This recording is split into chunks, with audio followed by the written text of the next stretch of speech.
Maestro. It is the new film from legendary filmmaker Bradley Cooper. I'm joking, of course. But yeah, he's a guy that suddenly wants to become somebody in terms of a director, in terms of a writer, in terms of a producer. So he's going to put his name on stuff like this. And he's going to make Maestro and he's going to star in it.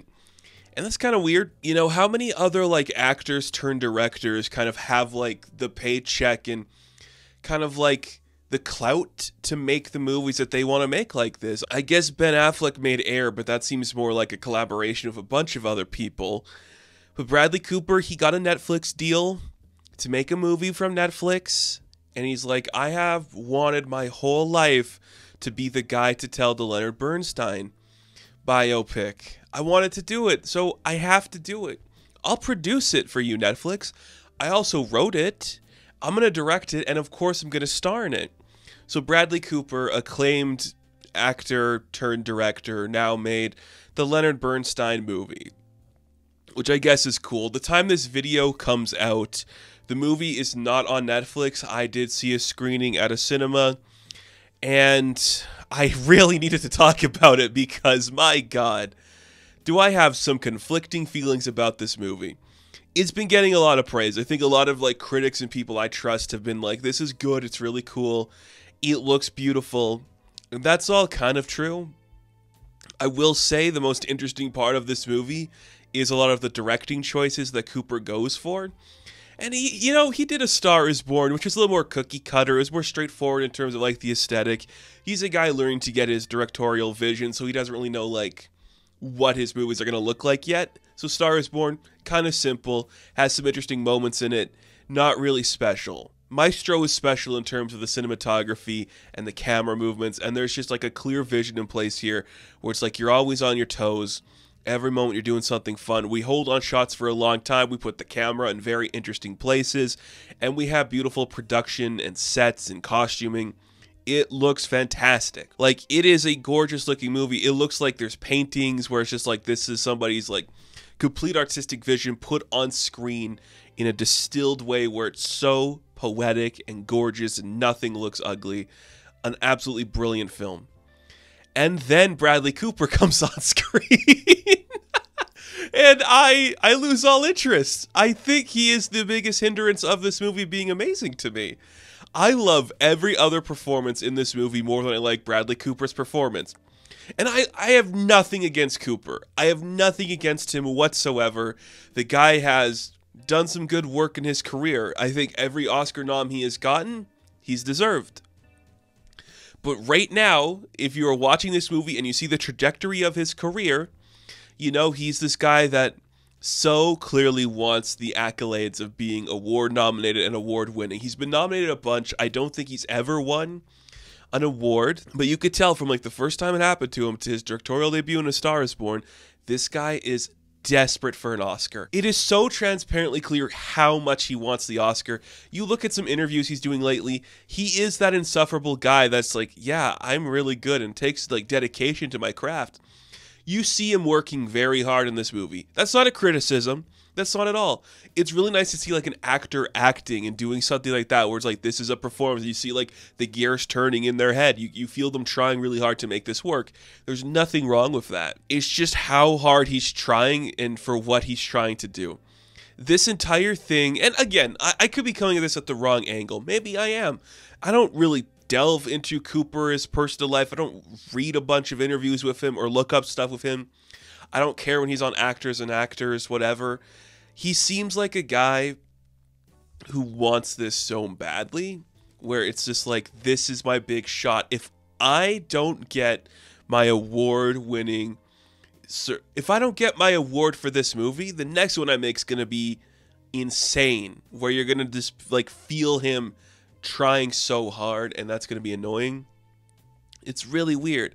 And I think that goes for every aspect that he works on in this movie. His acting is insane. Like, it's not bad. There's nothing about his acting that's bad where you're like, oh, dude, relax a minute. Like, he's doing some intense work. Sometimes a little too intense. Sometimes it does feel a little hokey, but it never is to the point where you're just like upset with anything he's doing.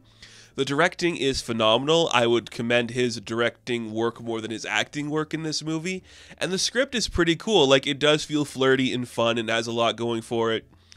And then everything else, it's the other people that make it better. I think whoever the makeup and hairstylist was is like the main person overseeing that is phenomenal. Like the hair and makeup alone on Cooper, like when he's like the older versions of, you know, Bernstein, it looks amazing, like insanely good, where you put so much prosthetics on this guy and you changed him into another person. And that just alone from just like looking at him is incredible, incredibly cool. And the production design, we have big sets, we're in big concert halls, and the way we place the camera where it's these things out of focus, but you clearly see what we're trying to do. It does get a little artsy, and of course that's Cooper trying to, like, you know, stir things in his direction, where it's like, hey, if we just put like us in like the background and in the foreground's kind of like phased out, you see like some trees and we're like hiding between the leaves and stuff. That's artsy and fun, and I know why he's doing that. He does have that vibe to him. But I can't be mad at it because it looks great. And this entire piece is fantastic. And it kind of shifts between like gorgeous black and white stories in the past, kind of moving up to where like the older Bernstein is and who he's going to become. And it looks fantastic. And yeah, Cooper does great. He's not my favorite performance in the movie. Carey Mulligan carries this thing on her shoulders to a degree that's amazing. She is so good in this movie. She transforms herself at every single moment. You see her fully accepting her place in this man's world to the point where she can no longer accept her place in this world and realizes that she can find her own agency and become her own person outside of this man's orbit. And that's really fun to see, and she does that so well. She's another person where you always see the awards contention up for Carey Mulligan. This could be her year, but it's a pretty stacked year for her to go up against. I just love to see her do this. Like, she was so fun, so charismatic in every single iteration, when she's younger to when she's older, and everything leading up to the events that happened to her. It's pretty impressive. Like, we really should be watching out for her doing some cool stuff. Another one where I don't know if she's trying like Cooper's trying to get the Oscar, but she knows how to pick roles that best suit her in terms of getting to that stage where she could get the Oscar. I think that's really cool. And to me, the most surprising role in this movie, and the one that I was like, I wish I could have got more. Actually, there was two. Now that I say it, there was two where I was like, I would have liked to see more from this. Maya Hawke gets a few minutes just to shine and be like, Dad, please tell me you're okay, but also, like, if you're lying to me, I don't want to know about these secret parts of your life. She's so fantastic in those moments, and just like, yeah, she carries this so well. But it's the earlier stuff where we get like 5 minutes of Matt Bomer where I'm like, I would have much rather liked to see him do this type of role than Bradley Cooper, if I'm being honest. And I would, you know, like he was on screen for maybe 5 minutes. He was so handsome and charming, and I'm like, yeah, I feel like we should enter an era for you where you get to do like your All of Us Strangers or your Maestro, and you can like become that guy, Matt. Fellow Travelers is good, but come on, I want more from you, Matt. I want more, because Cooper's trying so hard, and it can sometimes be very annoying. And then it just becomes like a standard biopic. This guy's lying to his wife. He's doing things, and you know, he's doing drugs and partying, and he has like a downward spiral where his career is no longer important, and he gets back on top being the guy he was supposed to be. And you're like, okay, sure. I mean, I've seen that story a million times. And Cooper, you making you look more beautiful than ever, it's not going to change the fact that this is a pretty boring story that you're telling us. I think it's also really clear that Cooper wants to direct a musical. You know, there's literally a scene that's straight up a musical, like it's on stage. And then every time he's like shooting the conducting, where it's like, here's Bradley Cooper.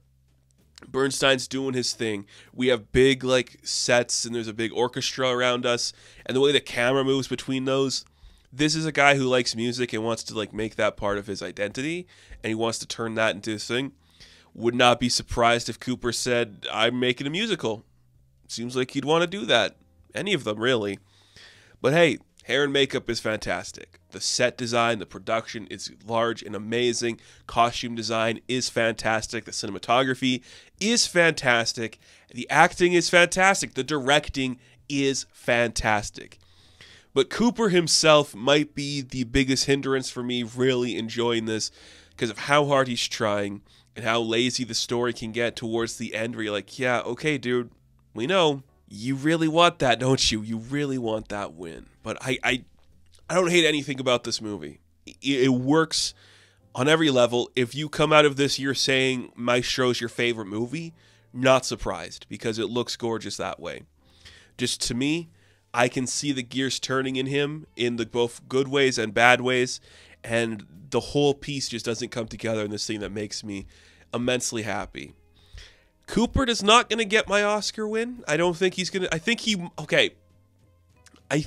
to win. I do think he's going to win the Oscar. He wouldn't get my vote. There's a bunch of other people I'd put above him. But you know what? You made a gorgeous movie, and it fucking sucks that the way Netflix releases movies on their streaming service is going to destroy the color grading, that the way your TV can project it, and just the way the frame works, because this is not filmed in the standard television frame ratio. It's different. It's more operatic, and that's going to look bad on a normal television, so I'm thankful I got to see it on a big screen. God damn, Netflix. God damn. So, Maestro, the story of Leonard Bernstein. I'm going to give a 7 out of 10. Now, thank you all for watching this review. Be sure to like and subscribe to the channel. As always, you can check me out on Instagram, TikTok, and Twitter. And, of course, I will catch you in the next one. Have fun. Stay safe.